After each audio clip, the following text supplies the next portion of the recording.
সবার হৃদয়ে বিরাজমান প্রভু পরমাত্মাকে আমার প্রণাম। আমরা আগের পর্বে তুলসীদাসজি কিভাবে দুষ্টু লোকেদের সামনে অন্তরের সাথে অঙ্গীকার করে নমস্কার করছেন সেটা শুনেছি। কারণ তিনি বলছেন যে দুষ্টু লোকেরা বিনা কারণে অন্যকে কষ্ট দেয়, অন্যদের ধ্বংস করে দেয়, এটাই তাদের সুখের কারণ। আর অন্যদের আনন্দ, তাদের ভালো থাকা সেটাই তাদের বিষাদের একমাত্র কারণ। তাহলে আজকের যে চপাইটা আছে সেটা আগে পড়ে নিই, তারপরে আমরা তার অর্থ বুঝবো। এখানে তিনি বলছেন, हरि हर जस राकेश राहु से, पर आकाज भट्ट सहस बाहु से, जे पर दोष लखहि सह साखी, पर हित घृत जिन्ह কে মন মাখি। এখানে তিনি বলছেন যে যশ রাকেশ রাহু সে, ভগবান রাম ভগবান বিষ্ণুর অবতার। আর সেই শ্রী রামকে বিশ্বামিত্র মুনি রাক্ষসদের থেকে নিজেদের যজ্ঞের রক্ষার্থে নিয়ে গিয়েছিলেন। কেন নিয়ে গেছিলেন সেই কথাই এখানে তিনি বলছেন। হরি মানে হচ্ছে ভগবান বিষ্ণু, হর মানে শিব, যশ রাকেশ রাহু সে মানে যশ, যেখানে হরি ভগবান বিষ্ণু শিব এদের যশগান করা হয়, এদের গুণগান করা হয়, তাদের চরিত্র বর্ণনা করা হয়, সেখানে কি হয়? সেখানে তিনি বলছেন তুলসীদাসজি, ঈশ্বরীয় চিন্তন রূপী পূর্ণিমার চাঁদের দেখা মেলে। এই যে রাকেশ, রাকেশ কথাটা জাস্ট রাকেশ মানে হচ্ছে ঈশ্বরীয় চিন্তন রূপী পূর্ণিমার চন্দ্রমার সেখানে দেখা মেলে। কারণ সেখানে ঈশ্বরীয় গুণগান চলছে, ভগবানের কথা চলছে, কীর্তনের মাধ্যমেই হোক, ভগবত কথার মাধ্যমেই হোক, আর নামের মাধ্যমেই হোক, যে কোনো ভাবেই হোক সেখানে এই ঈশ্বরীয় চিন্তন রূপী পূর্ণিমার চন্দ্রমার দেখা মেলে। এবার বলছেন দেখুন দুষ্টু লোকেরা সেখানে কিভাবে উপস্থিত হয় সেটাই বলছেন। রাহু সে মানে দুষ্টু লোকেরা সেখানে সেই পরিবেশের ওপর, সেই যশ রূপী ঈশ্বরীয় চিন্তন রূপী পূর্ণিমার চন্দ্রমার ওপর রাহুর সমান উদয় হয়, বিঘ্ন ঘটায়, সেখানে যজ্ঞকে ধ্বংস করে দেয় এই দুষ্টু লোকেরা, আরো সমস্ত রকমের ভক্তদের ক্ষতি করে। কি করেছিল রাক্ষসরা? ঋষি মুনি যারা যজ্ঞ করছিলেন, ঈশ্বরীয় স্তুতি করছিলেন, প্রার্থনা আর সাধনা করছিলেন, আর রাক্ষসরা তাদের এসে মেরে ফেলতো। আর সেই সব কিছু রক্ষার জন্যই বিশ্বামিত্র মুনি ভগবান রামকে নিতে এসেছিলেন, যে শ্রীরাম যাতে সেই রাহুর সমান রাক্ষসদের থেকে তাদের রক্ষা করেন। দুষ্টুদের স্বভাবই হচ্ছে যে হরি কথা যেখানে চলছে সেখানে গিয়ে, মানে সাত্বিকতা হচ্ছে তো সেখানে, দিব্যতা সেখানে আছে, সেখানে গিয়ে সবকিছু পৌঁছে নষ্ট করে দেওয়া। তারা রাহুর সমান হয়। রাহু যেমন চন্দ্রমাকে গ্রাস করার জন্য সবসময় উত্তেজিত হয়ে থাকে, সেই রকম ভাবেই এই দুষ্টু লোকেরা ঈশ্বরীয় চিন্তন করা লোকেদের কখনো কিন্তু ক্ষমা করে না। আমরা দেখতেই পাই কত মহাপুরুষ জন্ম নিয়েছেন এই পৃথিবীতে, তাদের কত যন্ত্রণা দেওয়া হয়েছে। ভগবান মহাবীর, ভগবান মহাবীরকে মানুষরা পাথর ছুঁড়ে মেরেছে, কুকুর ছেড়ে দিয়েছে তার পেছনে। ভাবুন কেমন লোক সব ছিল তারা। আর এই সমস্ত দুষ্টু লোকেদেরই তিনি প্রমাণ করছেন। এর আগে আমি দয়ানন্দ সরস্বতীর কথাও বলেছি, তাকে কিভাবে বিষ দিয়ে হত্যা করা হয়েছে। তো সেই সব দুষ্টু লোকেদেরই তিনি প্রণাম করছেন এখানে। কারণ কি? কারণ তিনি তো ভালো করে জানেন যে তিনি এখন রাম কথা লিখতে চলেছেন, আর রাক্ষসরা ঋষি মুনি কাউকে ছেড়ে কথা বলেনি। আর এখানে তো মানে তাকে ছেড়ে দেবে এরকম তো কোনো কথাই নেই।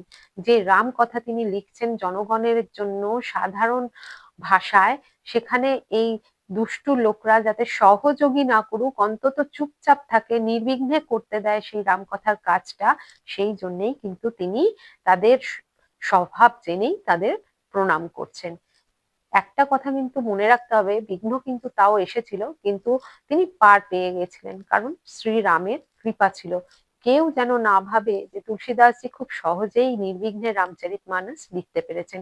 কত রকমের বাধা বিঘ্ন এসেছিল, তার উপর অত্যাচার হয়েছে, তার বিরুদ্ধে কত ষড়যন্ত্র করা হয়েছে, তবে তিনি কিন্তু এই রাম কথা সমাপ্ত করতে পেরেছেন।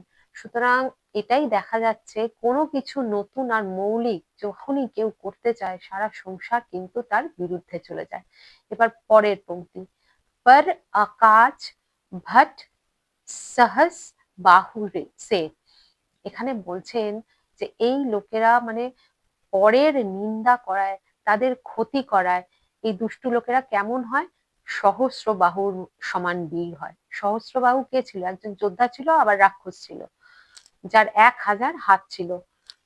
যার 1000 হাত আছে সেই রকম দুষ্টু ব্যক্তি একটা লোকের কত ক্ষতি করতে পারে ভাবুন। মাধ্যমটা কত বড় হয়ে যায় সেখানে। তো এরা সহস্র বাহুর মতো বীর, যে যারা অনেক অনেক পথে অন্যের ক্ষতি করে দেয়। সহজ বাহু বাহু সে মানে হচ্ছে সহস্র বাহু সমান, আর পর আকাশ ভর মানে পরের যে করা কাজগুলো সেগুলো সমস্ত কিছু এরা নষ্ট করে দিতে পারে এক নিমিষে, ওই সহস্র বাহুর মতো এসে। এবার পরের পংক্তিতে তিনি বলছেন, যে পর দোষ লখাহি সহস আখি, মানে এরা পরের দোষকে হাজার হাজার চোখ দিয়ে দেখে। সহস আখি মানে সহস্র চোখ দিয়ে এরা দেখে। যে পর দোষ মানে পরের দোষ, লখাহি মানে লক্ষণ করে, দেখে। এবার অন্যের দোষকে এরা সর্ষের দানার মতো দোষ হোক না কেন সেটা হিমালয় পর্বতের সমান দেখবে। এটা গুণ দুষ্টু লোকেদের। সাধারণ দোষ ভুল ত্রুটিকে তারা হাজার হাজার চোখ দিয়ে বড় করে দেখবে, এমন ভাবে কারো নিন্দা করবে যে পুরো সংসার কিন্তু ভাবতে বাধ্য হবে যে এই যে লোকটার কথা এ বলছে তার মতো বাজে কিন্তু লোক পৃথিবীতে আর কেউ নেই। দোষ না থাকলেও মানে জোর করে তারা দোষগুলোকে দেখাবে। এবার বলছেন, পরহিত ঘৃত জিহ্নি কে মন মাখি। পরহিত মানে পরের, ঘৃত মানে তো আমরা সবাই জানি যে ঘি, আর পরহিত ঘৃত মানে হচ্ছে পরের করা কোনো ভালো কাজ, ঠিক আছে। আর জিহ্নিকে মন মাখি মানে পরের করা কোনো ভালো কাজ যেটা ঘিয়ের সমান, সেইখানে গিয়ে এরা মাছির মতো পড়ে যাবে। এবার দেখুন, ঘিতে মাছি এসে পড়ে গেলে আমরা কি করি? ঘিটাকে তো ফেলেই দিই, মানে ঘিটা মানে পরের ভালো কাজকে তার মানে এরা ধ্বংস করে দিল, ঘি তো নষ্ট হয়ে গেল। যে যখনই ওর মধ্যে মাছি পড়লো এসে, ঘিটা তো নষ্ট হয়ে গেল, তখন আমরা ঘিটা ফেলে দিই। আর যে মাছিটা এসে পড়লো সেও কিন্তু মরে গেল। মানে দুষ্টু ব্যক্তি নিজে মরে গেলেও পরের ভালো কাজকে নষ্ট করার জন্য নিজের দুষ্টুরূপী মনকে সে মাছির মতো ওই ভালো কাজের মধ্যে ফেলে দিয়ে সমস্ত কাজ নষ্ট করে দেবে। নিজের ক্ষতির চিন্তা কিন্তু সে তখন আর করেই না, পরোয়াও করে না। অন্যের সমস্ত না নষ্ট করার জন্য, ভালো কাজ নষ্ট করার জন্য সে কিন্তু সম্পূর্ণ নিজেকে ধ্বংসও করে দিতে পারে। মানে মাখি, মাখি কথাটার মানে হচ্ছে মাছি, আর মনকে মন মানে হচ্ছে মন। মাছির মতো এরা লোকের কোনো ভালো কাজকে এসে নষ্ট করে দিতে পারে, যেটা ঘিয়ের সমান। তুলসীদাসজি এখানে অন্যের ভালো কাজকে ঘি বলছেন আর এদেরকে মাছি বলছেন। রাবণ কি করেছিল? নিজের সম্পূর্ণ কুলকে ধ্বংস করে দিয়েছিল। শ্রী রামের গুণরূপী ঘিয়ের মধ্যে রাবণ নিজের সম্পূর্ণ পরিবারকে মাছির মতোই কিন্তু ফেলে দিয়েছিল। একটা উদাহরণ মনে পড়ছে, এক বিত্তশালী ব্যক্তির বাড়িতে খুব ইঁদুরের উৎপাত হয়েছিল। তিনি সমস্ত রকমের উপায় করেছেন, খাঁচা, বিড়াল আর বিষ কোনো কিছুই তিনি বাদ দেননি, কিন্তু তারপরেও তার ঘর থেকে কিছুতেই ইঁদুর তিনি তাড়াতে পারছিলেন না। তিনি তার পাশে থাকা বন্ধুটিকে বলেছেন এসে যে, দেখ আমার বাড়িতে তো খুব ইঁদুরের উৎপাত হয়েছে, কি করে এটাকে আমি বন্ধ করব, এদেরকে কি করে তাড়াবো আমি বুঝতে পারছি না। তো বন্ধুটি সত্যিকারের বন্ধু কিন্তু ছিল না, সে তাকে যথেষ্ট ঈর্ষা করত। সে তখন বলে যে ঠিক আছে, তুই তোর বাড়িতে আগুন লাগিয়ে দে। এই শুনে ওই বন্ধুটি বলে, কি বলছিস তুই, আমার বাড়ির তো সমস্ত কিছু পুড়ে নষ্ট হয়ে যাবে। বন্ধুটি তখন বলছে যে নষ্ট হয়ে গেলে কি হবে, ইঁদুরগুলোও তো আর থাকবে না, তোর বাড়িটাও যেমন থাকবে না, তোর ইঁদুরগুলোও তো আর থাকবে না, তুই তাদের থেকে রক্ষা পাবি। তার মানে শুধু ভাবুন যে মানে ঈর্ষা থেকে লোকের এরা কত ক্ষতি করতে পারে এবং কিরকম রকমের সমস্ত পরামর্শ এরা দিতে পারে। তো এত কিছু ভেবেই তুলসীদাসজি কিন্তু এদের নমস্কার করছেন। এই তুলসীদাসজি আমাদেরকে এত কথা কেন বলছেন? তার কারণ আমাদের মধ্যেও কিন্তু এরকম দুষ্টু আছে, প্রত্যেকের মধ্যেই আছে, যে কোনো সময়ে সে কিন্তু হঠাৎ হঠাৎ জেগে ওঠে। কিন্তু আমরা যদি তাকে তৎক্ষণাৎ চিনতে পারি, তার সাথে আমাদের পরিচয় থাকে, আর পরিচয় ঘটানোর জন্যই কিন্তু তিনি এত কথা বলছেন, যাতে আমরা তাকে চিনতে পারি, চেনার পর আমরা যেন তাকে নিবেদন করতে পারি যে শান্ত হওয়ার জন্য, আমরাও যেন তটস্থ থাকতে পারি। তাই জন্যই কিন্তু তুলসীদাসজি মাধ্যম হয়ে আমাদের চিনিয়ে দিচ্ছেন। এবার পরের স্তুতিতে যাব।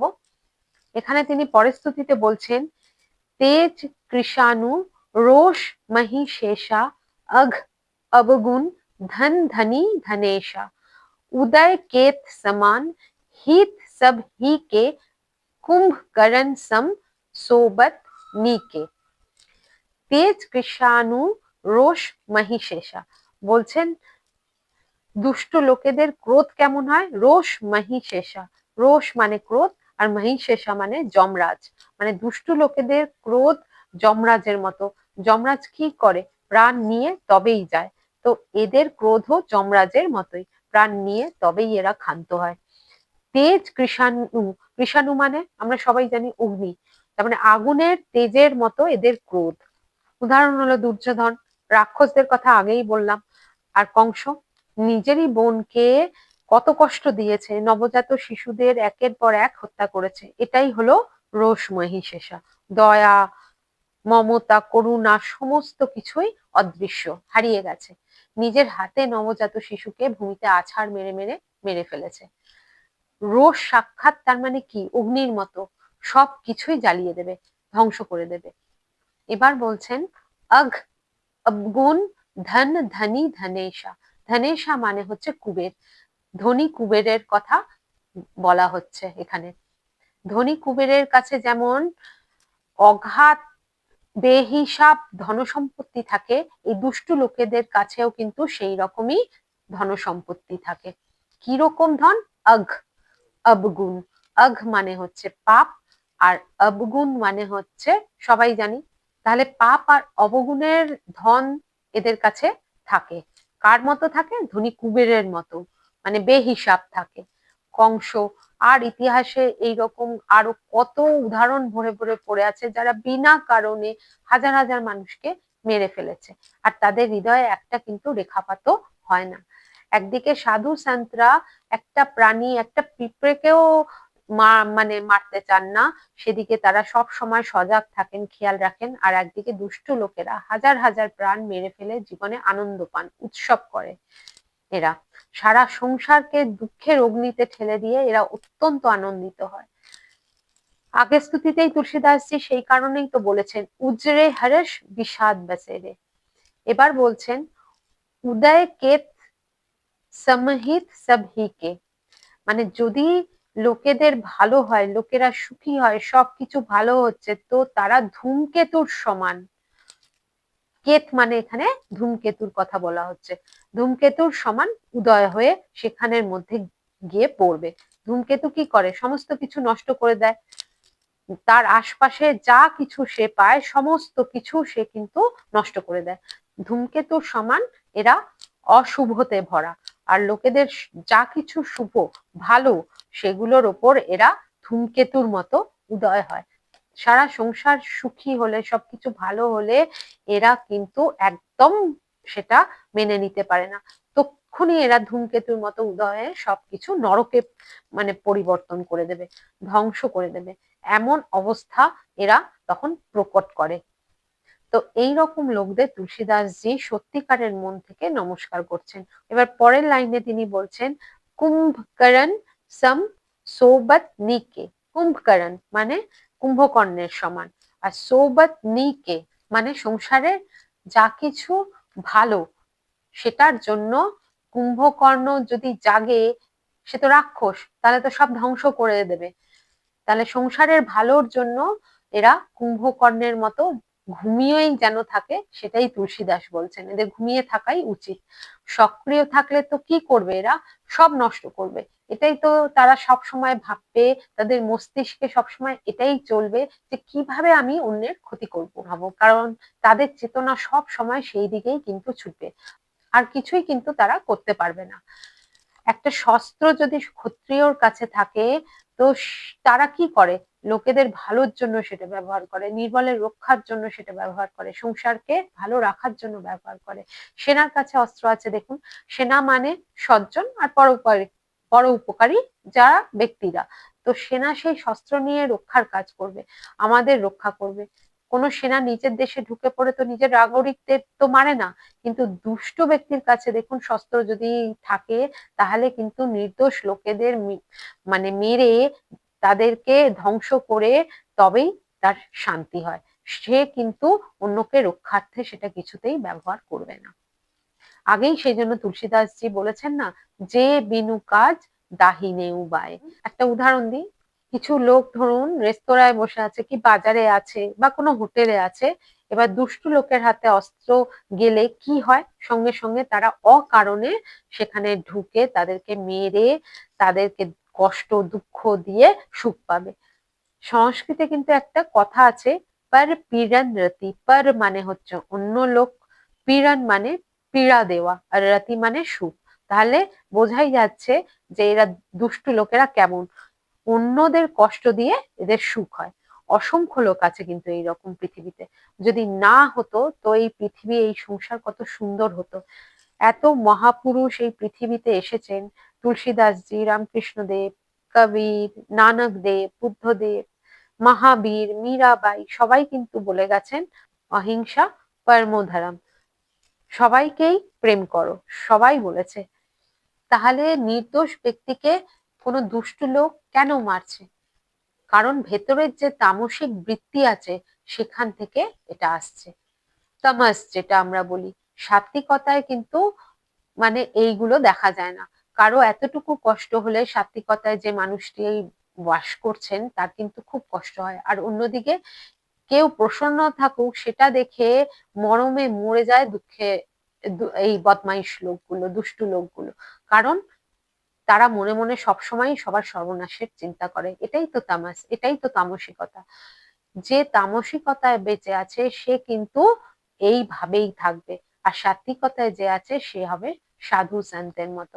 সুতরাং আমাদেরও কিন্তু নিজেদের ভেতরে দেখতে হবে যে কোনো না কোনো ভাবে এই দুষ্টু মনোপ্রবৃত্তির কোনো রাক্ষস যেন জেগে না ওঠে। ঈর্ষা, কাম, ক্রোধ, লোভ ইত্যাদি রূপী যে কুম্ভকর্ণগুলো আছে সেগুলোকে সব সময়ই যেন ঘুম পাড়িয়ে রাখতে পারি, সেই চেষ্টা আমাদেরও করতে হবে। তো তুলসীদাসজির পেছনে দাঁড়িয়ে আমরাও দুষ্টু লোকদের প্রণাম করি, যে আমরাও রাম কথা পড়ছি, রামের চরিত্র শুনবো, এটা যেন আমরাও নির্বিঘ্নে করতে পারি। তাহলে আজকের মতো রাম রাম।